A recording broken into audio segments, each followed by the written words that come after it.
ninguém nos empresta e porque a economia não gera impostos. Dr. Jorge Bravo, ajude-nos a perceber estes dados que tem aqui relativamente às pensões médias de velhice, invalidez, sobrevivência e viuvez. Muito bem. A discussão em torno da questão das pensões tem sido muito focalizada na questão da sustentabilidade. E esse, obviamente, é um aspecto crucial. Mas há outras características do nosso sistema de pensões que eu acho que deviam ser analisadas com atenção. E uma delas é aquilo que se chama a adequação das pensões. Ou seja, as pensões que o sistema está a pagar aos reformados são ou não adequadas para lhes proporcionar um nível de vida suficiente. Ora, eu trouxe aqui alguns números em relação à pensão média de velhice, invalidez e sobrevivência. Por exemplo, a pensão média de velhice no regime geral da Segurança Social em 2012 era de 425 euros. No caso da CGE é de 1.343, portanto quase o triplo do valor. A pensão média de invalidez no regime geral era de 397 euros, na CGE de 906 euros. A pensão de sobrevivência e viuvez, 220 euros no regime geral, 445. Esta diferença pode continuar a existir entre estes dois regimes? Esta diferença tem a ver com as carreiras contributivas, em parte, tem a ver com os anos de contribuições e tem a ver com as regras diferentes que existiram durante muito tempo no regime geral e na CGE. Enfim, neste momento nós temos... CGA, Caixa Geral de Contribuições. Neste momento nós temos, para as gerações mais jovens de funcionários públicos, um regime, enfim, já equivalente. Para as gerações mais antigas, enfim, ainda temos, obviamente, diferenças na forma como foram calculadas as pensões e é natural que, com o passar do tempo, estes valores convirjam na parte que tem a ver com a forma como se calcula a pensão. Na parte que tem a ver com o montante das contribuições que cada grupo faz, elas serão sempre diferentes, porque, obviamente, na função pública nós temos grupos diferenciados que normalmente oferem salários mais elevados. Temos os professores, temos os médicos, temos os enfermeiros, temos as forças de segurança, os órgãos de soberania, etc. E no setor privado temos todos os trabalhadores do setor privado. É natural que, à medida que as regras convirjam, este gap diminua. Mas, enfim, ele vai diminuir apenas na parte que tem a ver com a forma de cálculo. Na parte que tem a ver com as diferenças salariais, esse há de se manter. Há aqui um dado, doutor... Mas aquilo que eu queria chamar a atenção, se me permite, é isto, neste sentido. É que, veja, mesmo este sistema, que está agora numa fase já de maturidade, continua a ter uma pensão média de 425 euros. Sim. Esta pensão média é cerca de 46% do salário médio. Ou seja, aquilo que se recebe em termos de pensão de velhice do setor privado é apenas 46% do salário médio. O que significa que podemos até ter um sistema financeiramente sustentável, mas vamos ter um afastamento crescente entre aquilo que é o nível de vida dos pensionistas e o nível de vida dos ativos. E isto pode criar uma clivagem na sociedade, enfim, naquilo que é, obviamente, a relação entre os ativos e os... Deixe-me então colocar a questão, porque vai ao encontro do que está a dizer. É importante esclarecer as pessoas, Dr. Medina, sobre este dado. A relação entre a primeira pensão e o último salário será cada vez menor, porque durante as últimas décadas, todos nós criamos a expectativa de que quando nos reformássemos, a nossa primeira pensão seria o equivalente ao nosso último ordenado. Ou muito próximo disso. Enfim, generalizou-se na sociedade portuguesa a convenção de que teríamos um valor de cerca de 80% daquilo que era o último salário. E a verdade é que esse valor já não é. Saiu recentemente o relatório da OCDE, na semana passada, e para um trabalhador médio do setor privado, essa relação já é hoje apenas de 54%. 54%. Antes de imposto. Após imposto é um pouco superior, porque a fiscalidade é um pouco mais favorável. Então vamos dar aqui um exemplo. Uma pessoa que tenha como último salário 2.500 euros terá como expectativa relativamente à primeira pensão à volta de 1.300? Eu utilizaria um exemplo mais fácil de identificar por parte dos telespectadores. Uma pessoa que tenha um salário de 1.000 euros no último mês em que trabalhou. Ok. Com esta relação significa que no mês seguinte a reformar-se teria que viver com 540 euros. Portanto, 50%. Cerca de 50%, 54% neste momento. E, portanto, enfim, em termos líquidos, é provável que tenha depois um pouco mais, porque a fiscalidade para os pensionistas, para os rendimentos de pensões, é um pouco melhor. E acha que essa relação vai agravar-se? Esta relação vai agravar-se, porque, no fundo, com as alterações feitas na forma de cálculo das pensões em 2007, passando a considerar toda a carreira contributiva e também com a introdução do fator de sustentabilidade, as gerações futuras vão, se reformarem aos 65 anos, ter uma primeira pensão que será cada vez menor em relação ao último salário que terão. E, portanto, significa que, de certa forma, elas deveriam estar hoje a equacionar a possibilidade de quererem complementar o seu rendimento na reforma com outras formas, no fundo. Já vamos falar que outras formas existem. Isto é aquilo que nós, por várias vezes aqui, abordámos com a sua pergunta, que você já fez para 10 vezes. Então, e o que é que vai ser a minha pensão? Eu digo, bom, vai ser meramente simbólica. É isto que o Dr. Jorge Bravo diz, 50%. Bem, eu estou convencido que não, mas enfim, não assustemos mais a sociedade do que aquilo que já está. Porque só há uma maneira de dar a volta a isto, é ter economia. E nós estamos longe de ter economia. De modo que esta ideia do simbólico, bom, não se sabe se será 30, se 40, se 20, mas que a queda entre o último salário e a primeira pensão é inevitavelmente decrescente, crescente a queda. Isso Professor Jorge Brava, há aqui outro dado importante.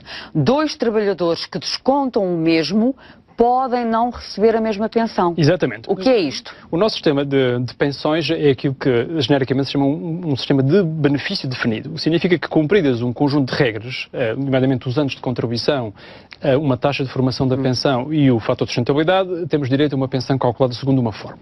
Dou-lhe um exemplo. Um trabalhador que tenha iniciado a sua vida ativa aos 15 anos e que se reforma aos 50 anos, ou seja, tendo trabalhado 35 anos, segundo as regras em vigor, se pudesse reformar-se, tinha uma pensão zero.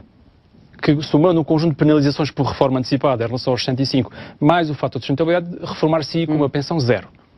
O mesmo trabalhador, outro trabalhador que se tivesse iniciado a sua carreira aos 30 anos e se tivesse reformado aos 65, trabalhando os mesmos 35 anos, teria uma pensão calculada nos termos atuais, ou seja, sem qualquer tipo de penalização. E, portanto, veja, 2 pessoas que trabalharam exatamente o mesmo número de anos, até poderiam ter recebido exatamente os mesmos salários, contribuíram o mesmo número de anos, uma teria uma pensão zero, outra teria uma pensão então, diga uma calculada coisa, nos moldes atuais. Uma pessoa que tenha começado a trabalhar e a descontar aos 18 anos de idade e que trabalha até aos 70, qual é a expectativa que tem de pensão? As chamadas longas carreiras contributivas. Os trabalhadores que têm carreiras contributivas tenderão a ter uma pensão maior porque terão bonificações, nomeadamente no caso de trabalharem para além dos 65 anos. Havia, enfim, neste momento está em discussão alterações a este diploma, mas havia bonificações para quem prolongasse a sua vida ativa após os 65 anos. Por exemplo, por uma carreira completa de 40 anos, por cada mês adicional de trabalho após os... Já não estou a falar de 40 anos, já estou a falar de 50. Enfim, o sistema que estabelece é que trabalha para além dos 65 anos, que era a idade normal de reforma. Havia bonificações, em princípio teria uma pensão melhor. Mas veja, no fundo, o que este exemplo mostra é que o que conta para o sistema não é tanto as contribuições que se fizeram, mas é os anos que se descontou. Obviamente que as contribuições que se fizeram também contam, também entram na forma de cálculo da pensão, mas o sistema não valoriza tanto aquilo que efetivamente se contribuiu, em dinheiro, mas os anos. O que faz com que permita, por exemplo, alguma arbitrariedade até na gestão das regras do sistema. Eu dou-lhe um exemplo. Trabalhadores que tenham carreiras contributivas fracas, ou seja, descontaram com base em salários pequenos, 15 anos. Em 2013 era 256,79 euros. Uma pensão social de regimes não contributivos, ou seja, inclusive para alguém que não contribuiu nunca com 197 euros. 190, ou seja, a diferença de apenas 59 euros, ou 30%. Veja, qual é a mensagem que isto passa para os trabalhadores? É que, em muitos casos, sobretudo aqueles trabalhadores ou que têm tendência para declarar poucos rendimentos face ao que ganham, ou então que tiveram até mesmo carreiras muito fracas, claramente ganham em arbitrar com as regras do sistema. E ganham, no fundo, em declarar muito pouco para o sistema, porque aquilo que conta não é aquilo que contribuíram, mas os anos que contribuíram. E, portanto, um trabalhador que bastará muitas vezes contar 15 anos ou 20 anos de contribuições, e não tanto aquilo que contribuiu, para ter direito a uma pensão do sistema. E eu acho que isso é uma regra que tem que mudar. O sistema tem que passar a valorizar as contribuições efetivas que se fizeram e não os anos de contribuições. É óbvio que quem desconta mais anos, em princípio, vai contribuir mais. Sim? E se durante todos os anos em contribuiu, apresentar salários adequados. Mas eu penso que é uma das características que, no fundo, torna o sistema não equitativo e injusto, até entre pessoas da mesma geração. Veja-se este caso. 2 trabalhadores descontaram os mesmos anos, um porque começou a trabalhar mais cedo, o outro porque começou a trabalhar mais tarde, vão ter pensões substancialmente diferentes quando se reformarem. Doutor Medina. Não, quanto a isto, creio que o problema está muito claramente posto pelo Dr. Jorge Bravo. Na situação atual, há um aspecto que não é ventilado, mas que pode causar algum tipo de dúvidas, que é o problema dos fundos que foram sendo transferidos nos últimos 10 anos, grosso modo, não foi? De bancos, etc., para o Estado. Não há visibilidade, não há informação, não se sabe se foi bem feito, se foi mal feito, quem é que está a ganhar, quem é que está a perder. Não sei se há uma síntese possível para avaliar este problema dos fundos. Na última década foram transferidos vários fundos de pensões de antigas empresas públicas, ou algumas ainda parcialmente públicas, para o sistema público, para a órbita do sistema público, ou para a Caixa Geral de Apresentações, ou, no caso dos fundos de pensões dos bancários, para o Regime Geral da Segurança Social. O único relatório que há público sobre esta matéria é uma auditoria do Tribunal de Contas de 2005. E à data, enfim, admitindo que os pressupostos que foram usados na avaliação do valor que foi transferido dos fundos de pensões para a CGA, considerou-se que se os pressupostos se confirmassem, e eram pressupostos que tinham a ver, no fundo, com a longevidade dos pensionistas que eram passados e que também com as taxas de juro dos ativos que eram transferidos, considerou-se que o negócio tinha sido justo. Mas a verdade é que, olhando mais em detalhe para os pressupostos que estão subjacentes àquela avaliação, hoje, eu diria que, nomeadamente em relação à rentabilização dos ativos e até à própria longevidade, eu diria que foram muito otimistas. E é provável que, a prazo, os fundos que foram transferidos para cobrir as responsabilidades com estas pensões venham a não ser suficientes para pagar as pensões e, portanto, em última análise, sejam os contribuintes ou os cotizantes para os sistemas públicos sociais que acabam por ter que financiar uma parte destes fundos, uma vez que não ficou previsto no contrato, podia ter ficado previsto no contrato, que em caso de insuficiência destes fundos, o déficit continuaria a ser coberto pela empresa de base, para Portugal Telecom, pelos Correios,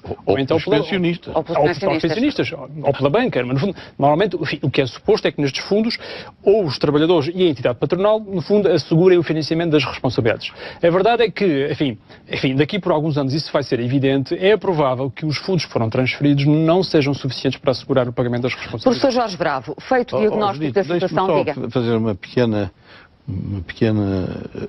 nota a este problema.